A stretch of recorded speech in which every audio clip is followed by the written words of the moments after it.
Good morning students. मैं भैजुई degree college भैजुई से doctor Gita economics की क्लास में बीए फर्स्ट ईयर के स्टूडेंट्स को मैं लेकर आई हूँ आज उत्पादन फलन एवं परिवर्तनशील अनुपात का नियम।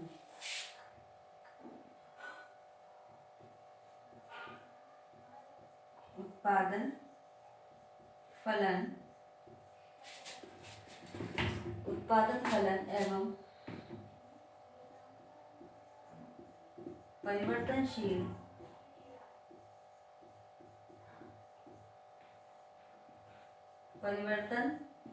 परिवर्तनशील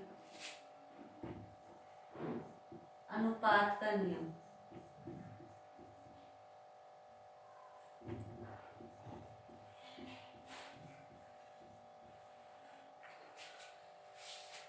उत्पादन फलन एवं परिवर्तनशील अनुपात का नियम। स्टूडेंट्स, उत्पादन फलन क्या होता है?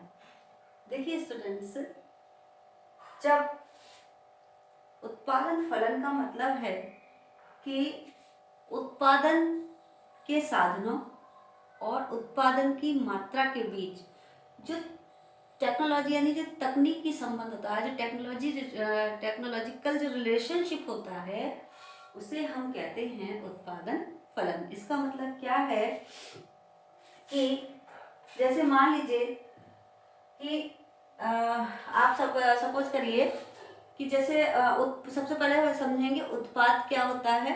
आगत यानी आगत और उत्पाद, है ना। तो देखिए दो चीज होती है, जो टेक्निकल लैंग्वेज होती है उसमें देखिए प्रदा, एक होता है प्रदा, है ना। प्रदा का मतलब क्या होता है? आउटपुट, इंग्लिश में बोलते हैं आउटपुट। एक होता है आधा, आधा का मतलब इनपुट। पहले हम इस चीज को समझ लें बेटे कि ये दो शब्द क्या है। इस उत्पादन फलन में हमें इन दो शब्दों को समझना बहुत जरूरी है। प्रदा आउटपुट, है ना, और आधा इनपुट। ओके स्टूडेंट्स, तो यहाँ पर इसका मतलब क्या है कि देखिए कोई भी उत्पादन होता है तो वो उत्पत्ति के साधनों के द्वारा ही होता है ना। तो जब उत्पत्ति के साधनों के द्वारा होता है तो इसका मतलब क्या है? देखिए अब हम जिस चीज का हम उत्पादन कर रहे हैं तो उस चीज के लिए मान लीजिए जो कच्चे रॉ मटेरियल है ना, हम उसमें क्या लगाएंगे? भूमि लगाएंगे, श्रम लगाएंगे, पूंजी लगाएंगे, रॉ मटेरियल लगाएंगे। तो ये सब चीजें क्या है? इनपुट है। क्या है ये सारी चीजें जो साधन है हम जो लगा रहे हैं क्या है? इनपुट, है ना। और प्रदा क्या है? यानी इन साधनों के सहयोग से जो उत्पादन होगा वो क्या होगा? आउटपुट होगा। वो क्या होगा? हमारा आउटपुट होगा। ओके स्टूडेंट्स, तो कहने का मतलब ये है कि इनकी भौतिक मात्रा, है ना, इनपुट यानी साधनों की भौतिक मात्रा, ये क्या है? हमारे साधन। तो साधनों की भौतिक मात्रा, है ना, और किसकी भौतिक मात्रा? साधनों की भौतिक मात्रा और उत्पादन की भौतिक मात्रा।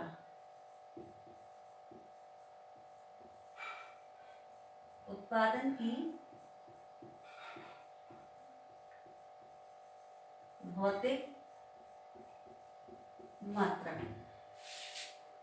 साधनों की भौतिक मात्रा और उत्पादन की भौतिक मात्रा के बीच जो तकनीकी संबंध है उसी को हम उत्पादन फलन कहते हैं। उसी को उत्पादन फलन कहते हैं। ओके स्टूडेंट्स, अब देखिए मैं एक एग्जांपल के तौर पर मान लीजिए कि आटा बनाने वाली चक्की है ना। तो उसमें हम जो गेहूं डालते हैं वो क्या हुआ? आपका इनपुट, है ना।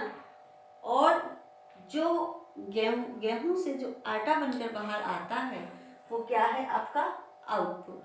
तो इसका मतलब ये है कि इन दोनों की भौतिक मात्रा, जो उत्पादन और यानी आउटपुट और इनपुट के भौतिक रिलेशनशिप को बताती है, यानी इनके टेक्नोलॉजिकल जो रिलेशनशिप को बताती है वो है भौतिक उत्पादन।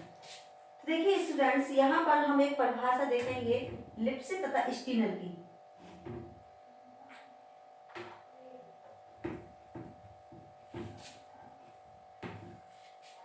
लिप्सिक तथा स्टीनर ने एक अर्थशास्त्री हुए हैं। लिप्सिक तथा स्टीनर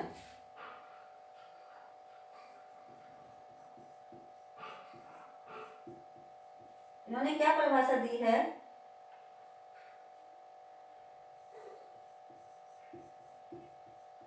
उत्पत्ति साधनों तथा उत्पत्ति मात्रा के बीच, उत्पत्ति साधनों तथा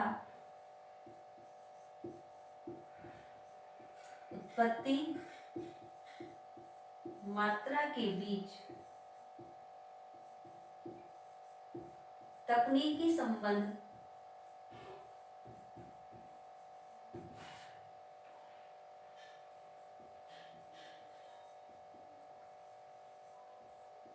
संबंध को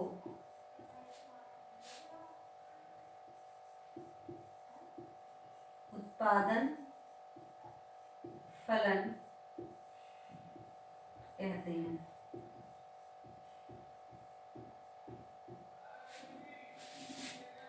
ओके स्टूडेंट्स, एक अर्थशास्त्री हुए हैं, कौन से? लिप्सिक तथा स्टीनर ने बहुत ही सरल शब्दों में उत्पादन फलन को हमें बताया है कि उत्पादन फलन क्या है। अपनी परिभाषा दी है कि उत्पत्ति साधनों तथा उत्पत्ति मात्रा के बीच तकनीकी संबंध को उत्पादन फलन कहते हैं। ओके स्टूडेंट्स, इसको एक समीकरण के माध्यम से हम ऐसे समझेंगे, x बराबर f a b c dash dash dash जो भी है। देखिए स्टूडेंट्स, यहाँ पर ये कैसा हमने बताया था कि जो बाईं तरफ होता है वो कैसा चर होता है? परतंत्र। ओके स्टूडेंट्स, और जो दाईं तरफ होते हैं ये सारे चर कैसे हैं? स्वतंत्र। मैंने पहले भी आपको मांग फलन में भी यही चीज बताई थी कि ये कैसा x कैसा चर है हमारा? ये परतंत्र चर है, और a b c जो है वो हमारे कैसे चर हैं? स्वतंत्र। समीकरण क्या बना हमारा? x बराबर x is equal to f a b c okay dash dash है जो भी साधन है। तो इसका मतलब क्या हुआ? x का मतलब उत्पादन है ना, आउटपुट। आउटपुट फंक्शन है किसका? a b c, यानी जब उत्पत्ति के साधन यानी इनपुट डाला जाएगा, जैसे जैसे उत्पत्ति के साधन बढ़ाए जाएंगे या जैसे उत्पत्ति के साधनों के सहयोग से जब उत्पादन होगा, है ना, तभी उत्पादन होगा जब क्या होगा? उत्पत्ति के साधन के सहयोग से। यानी उत्पादन कब होता है? जब उत्पत्ति के साधनों का सहयोग होता है। जैसे भूमि है, श्रम है, पूंजी, इनके बिना क्या नहीं हो सकता? उत्पादन नहीं हो सकता। और क्या है? हमारा कच्चा माल है, मशीनें हैं, तो ये सब क्या है? उत्पत्ति के साधन हैं। तो इसका मतलब ये है कि इन पर डिपेंड करता है, एक्स डिपेंड करता है किस पर? ए बी सी पर, यानी उत्पत्ति के साधनों पर। तो इस समीकरण जो बन गया हमारा वो बन गया x is equal to f a b c. इसका मतलब क्या है कि ये फंक्शन है, ठीक है, किसका? एक्स यानी उत्पादन फंक्शन है किसका? ए बी सी का, यानी उत्पत्ति के साधनों का। इसका मतलब इन दोनों में क्या है? भौतिक संबंध है। एक्स में और ए बी सी में कैसा संबंध है? भौतिक संबंध है। ओके स्टूडेंट्स, तो इसका ये समीकरण है। तो यहाँ इसका मतलब क्या हुआ कि एक्स अपने आप में नहीं बदलता है ना, एक्स कभी नहीं हो सकता, यानी एक्स परतंत्र है। इनके बदलने से ही एक्स बदलेगा, यानी जब इनकी मात्रा को बढ़ाया जाएगा तभी एक्स की मात्रा क्या होगी?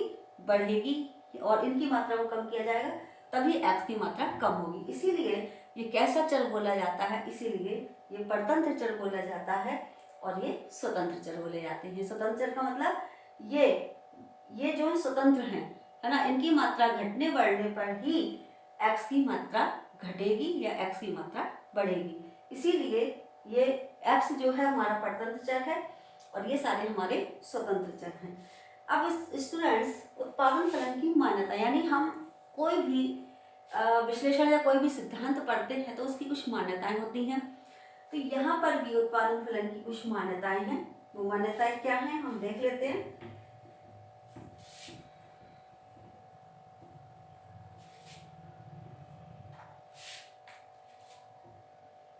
देखिए मान्यताएं, ओके स्टूडेंट्स, मान्यताएं क्या है? सबसे पहले मान्यता है उत्पादन फलन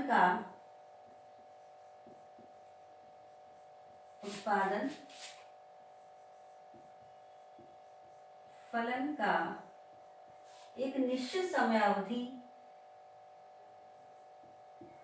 एक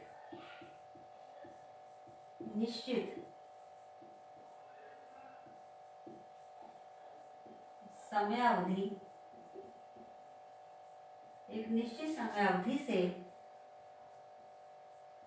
संबंध होता है।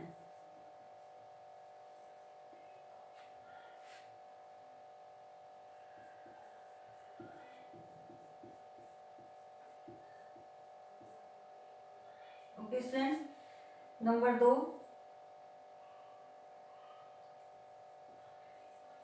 एक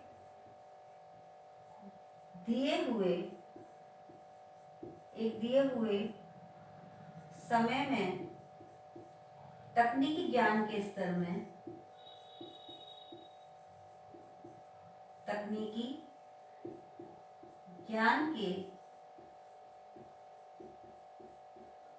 में कोई परिवर्तन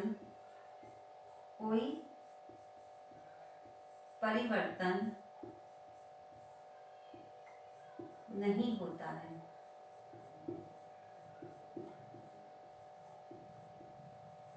ओके स्टूडेंट्स, नंबर 3, फर्मों द्वारा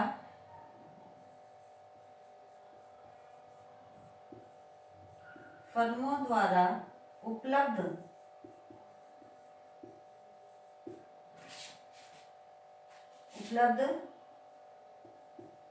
विकल्पों में से सर्वश्रेष्ठ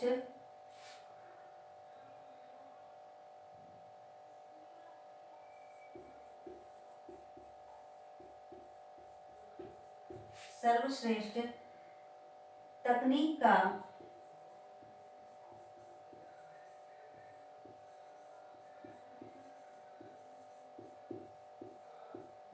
प्रयोग किया जाता है। ओके स्टूडेंट, चौथा है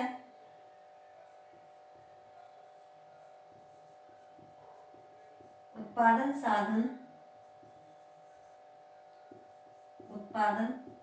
साधनों की पर्याप्त उपलब्धता है।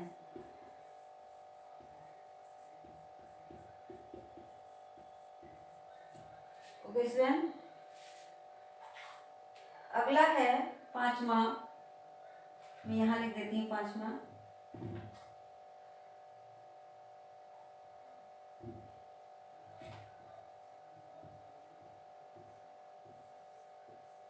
उत्पादन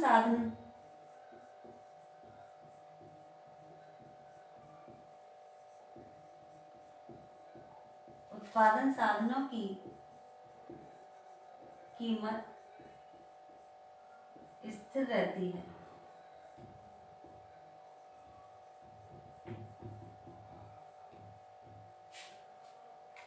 देखिए स्टूडेंट्स, सबसे पहला है उत्पादन फलन का एक निश्चित समयावधि से संबंध होता है। इसका मतलब है कि ये जो उत्पादन फलन है उसका एक निश्चित समयावधि का मतलब है कि एक ये मान लिया जाता है कि इतनी समय अवधि यानी अल्पकाल या दीर्घकाल, है ना। तो अल्पकाल या दीर्घकाल से संबंध होता है, निश्चित समय अवधि से होता है। ये नहीं है कि हमेशा के लिए ही हो, एक निश्चित समय होगा, उसी के लिए उत्पादन फलन जो है, नियम जो उत्पादन फलन है वो अपना अब लागू होगा, वही तभी अप्लाई होगा। उत्पादन फलन का अपना कार्य तभी, यानी इसके परिणाम तभी दिखाई देंगे जब एक निश्चित समय अवधि होगी, है ना। निश्चित समय अवधि से मतलब है कि अल्पकाल या दीर्घकाल। तो अल्पकाल में, अल्पकाल और दीर्घकाल का ये दो समय होते हैं। तो अल्पकाल में ऐसा समय होता है जिसमें हम उत्पादन के सभी साधनों की मात्रा को बढ़ाकर उत्पादन नहीं कर सकते, है ना। और दीर्घकाल ऐसा लंबा समय होता है कि जिसमें हम उत्पादन के सभी साधनों को बढ़ाकर क्या कर सकते हैं, उत्पादन में वृद्धि कर सकते हैं। तो ये उत्पादन फलन का एक निश्चित समय अवधि से संबंध होता है ना। दूसरा है, एक दिए हुए समय तकनीकी ज्ञान के स्तर में कोई परिवर्तन नहीं होता। यानी हम जैसे मान लीजिए कि सपोज करो कि कोई फल उत्पादन करने के लिए, है ना, अगर 1 एकड़ भूमि, है ना, 1 एकड़ भूमि, ठीक है, के साथ 50 श्रमिक लगाकर क्या कर रही है, 100 इकाइयों का उत्पादन कर रही है। तो ये जो रेशियो है, जो अनुपात है 1 एकड़ भूमि प्लस 50 श्रमिक का, तो ये जो है एक निश्चित समय अवधि में इसमें परिवर्तन नहीं होगा। अगर इसमें परिवर्तन होता है तो इसका मतलब क्या है कि उत्पादन फलन जो है वो इसकी ये मान्यताओं में शामिल है कि एक दिए हुए समय में तकनीकी ज्ञान में कोई परिवर्तन नहीं होता। यानी तकनीकी, हमारी टेक्नोलॉजी क्या होती रहती है, डेवलप होती रहती है। तो एक निश्चित समय अवधि में तकनीकी ज्ञान के स्तर में कोई परिवर्तन नहीं होता, यानी टेक्नोलॉजी में कोई परिवर्तन नहीं होता एक निश्चित समय के लिए, ठीक है। फिर है तीसरा, फर्मों द्वारा उपलब्ध विकल्पों में से सर्वश्रेष्ठ तकनीक का प्रयोग किया जाता है। यानी फर्मों द्वारा उपलब्ध, यानी फर्म के पास जो भी टेक्नोलॉजी होती है, जो भी, है ना, टेक्नोलॉजी होती है, उसमें फर्म जो है वो सर्वश्रेष्ठ तकनीकी का प्रयोग करके उत्पादन करती है। Okay students. चौथा है, उत्पादन साधनों की पर्याप्त उपलब्धता है। यानी जो उत्पादन के साधन हैं वो क्या हैं, पर्याप्त मात्रा में उपलब्ध हैं। ऐसा नहीं है कि हम उत्पादन के लिए हमें जो है साधन मिल ही नहीं रहे हैं। तो इसका मतलब क्या है कि उन्होंने मान लिया है ना, इसमें इस उत्पादन फलन में ये मान लिया है कि उत्पादन साधनों की पर्याप्त उपलब्धता है। यानी जो उत्पत्ति के साधन हैं वो पर्याप्त मात्रा में उपलब्ध हैं। Okay students. पांचवी है, उत्पादन साधनों की कीमत स्थिर रहती है। यानी उस समय जो निश्चित समय अवधि होती है उसमें ऐसा नहीं है कि उत्पादन साधन की कीमत में परिवर्तन हो, ऐसा नहीं है। कीमत क्या रहती है, स्थिर रहती है। Okay students. स्थिर रहने का मतलब क्या है कि अगर मान लीजिए उनकी उत्पादन साधन की कीमतों में परिवर्तन होगा तो क्या होगा, टेक्नोलॉजी का जो संबंध है दोनों के बीच में वो क्या हो जाएगा, वो चेंज हो जाएगा। यानी फिर क्या होगा कि उत्पादन फलन उस पर अप्लाई नहीं होगा। Okay students. अब हम चलते हैं उत्पादन फलन की विशेषताएं।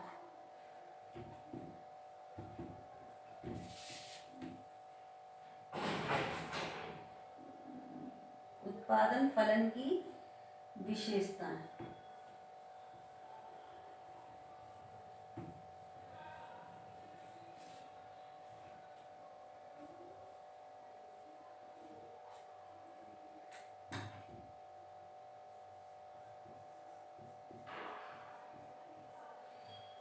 स्टूडेंट्स, उत्पादन फलन की विशेषता है, सबसे पहली विशेषता है, उत्पादन फलन एक इंजीनियरिंग समस्या है, आर्थिक समस्या नहीं।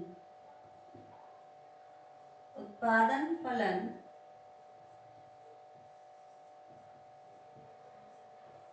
एक इंजीनियरिंग समस्या है,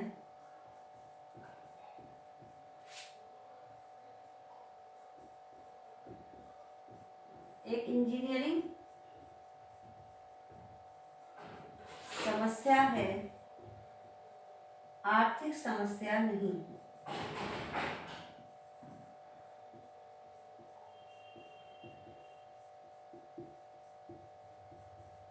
ओके स्टूडेंट्स, इसका मतलब क्या हुआ कि जो जो उत्पादन फलन है वो एक इंजीनियरिंग समस्या, इंजीनियरिंग का मतलब कि उत्पत्ति के साधन और उत्पादन के बीच संबंध को व्यक्त करता है। तो इसमें कोई आर्थिक समस्या नहीं है बल्कि इंजीनियरिंग समस्या है, यानी फर्म को ये निश्चित करना होगा कि वो कौन से उत्पत्ति के साधन, कितने उत्पत्ति के साधनों से कितना उत्पादन उसे करना है। सपोज करो कि यदि फर्म को, है ना, यदि फर्म को किसी वस्तु की 100 इकाइयों का उत्पादन करना है, तो स्टूडेंट्स अब वो 100 इकाइयों का उत्पादन, उसके पास तकनीकी के कई विकल्प हैं, जैसा कि हमने मान्यताओं में लिया था कि उसके पास तकनीकी स्तर ज्ञान के जो हैं कई विकल्प स्थित हैं। क्या कि वो कि 1 एकड़ भूमि, ठीक है, 1 एकड़ भूमि से, ठीक है, या तो वो एक, चलो हम पूंजी और श्रम ले लेते हैं। ओके स्टूडेंट्स, पूंजी और श्रम, ठीक है, ये दो उत्पत्ति के साधन हैं। इन दोनों से एक फर्म को 100 इकाइयों का उत्पादन करना है, तो उसके पास कई सारे विकल्प हैं। एक तो ये है कि एक पूंजी, एक मात्रा, 1 इकाई पूंजी की और 4 इकाइयां श्रम की, ठीक है। इससे भी वो कितनी इकाइयों का उत्पादन कर सकता है? 100 इकाइयों किसी भी वस्तु की। ओके स्टूडेंट्स, या 2 इकाइयां श्रम की और 2 इकाइयां किसकी? 2 इकाइयां पूंजी की और 2 इकाइयां श्रम की, तब भी वह किसका 100 इकाइयों का उत्पादन कर सकता है। या 3 इकाइयां पूंजी की और 1 इकाई श्रम से, तब भी वह 100 इकाइयों का उत्पादन कर सकता है। अब स्टूडेंट्स यहाँ पर उसके पास तकनीकी ज्ञान के स्तर, इसे हम कहेंगे तकनीकी ज्ञान का स्तर। ओके स्टूडेंट, उसके पास तकनीकी, जो कि हमने बताया था आपको कि तकनीकी ज्ञान का जो उसके पास विकल्प हैं फर्मों के पास, वो तकनीकी ज्ञान के कई विकल्प उसके पास हैं। उनमें से वो सर्वश्रेष्ठ विकल्प का क्या करता है? सर्वश्रेष्ठ विकल्प से उत्पादन करता है। तो इसका मतलब है ये तकनीकी ज्ञान का स्तर है, इसमें से वो कौन सी तकनीक से उत्पादन करेगा 100 इकाइयों का, क्योंकि सभी ये जो स्तर है वो सभी 100 इकाइयों का उत्पादन कर रहे हैं, बराबर इकाइयों का उत्पादन कर रहे हैं। तो एक फर्म कौन सी तकनीकी का प्रयोग करके 100 इकाइयों का उत्पादन करेगी, यानी अधिकतम इकाइयों का उत्पादन करेगी, ये एक उत्पादन फलन, ये एक इंजीनियरिंग समस्या है, आर्थिक समस्या नहीं है। ओके स्टूडेंट्स, दूसरी है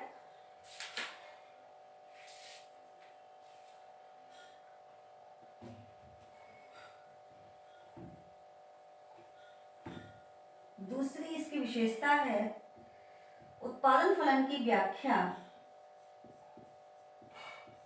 उत्पादन फलन की व्याख्या एक निश्चित समय अवधि में, एक निश्चित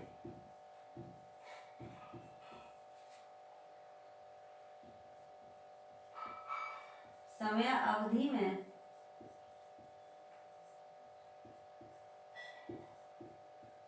की जाती है।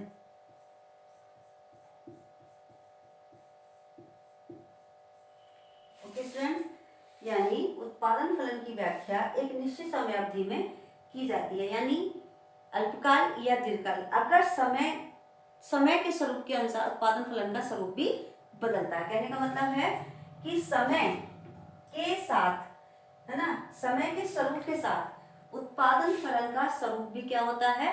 बदलता है। अल्पकाल, है ना, और दीर्घकाल। तो अल्पकाल में उत्पादन फलन का स्वरूप अलग होगा और दीर्घकाल में उत्पादन फलन का स्वरूप अलग होगा। ओके स्टूडेंट्स, तीसरा है उत्पादन फलन कीमतों से स्वतंत्र होते हैं। उत्पादन फलन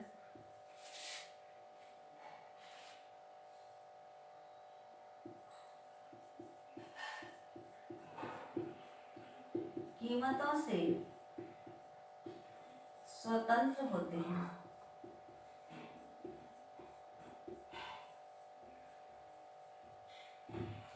देखिए उत्पादन फलन कीमतों से स्वतंत्र होते हैं, यानी यहाँ किस साधन की कीमत क्या है इसका इससे कोई संबंध नहीं है। इसका संबंध केवल और केवल इनकी भौतिक मात्रा से है, कीमत से नहीं है ना। श्रम की क्या कीमत है, या पूंजी की एक इकाई की क्या कीमत है, या श्रम की एक इकाई की क्या कीमत है, इससे उत्पादन फलन का कोई संबंध नहीं है। उत्पादन फलन का संबंध जैसा कि मैंने बताया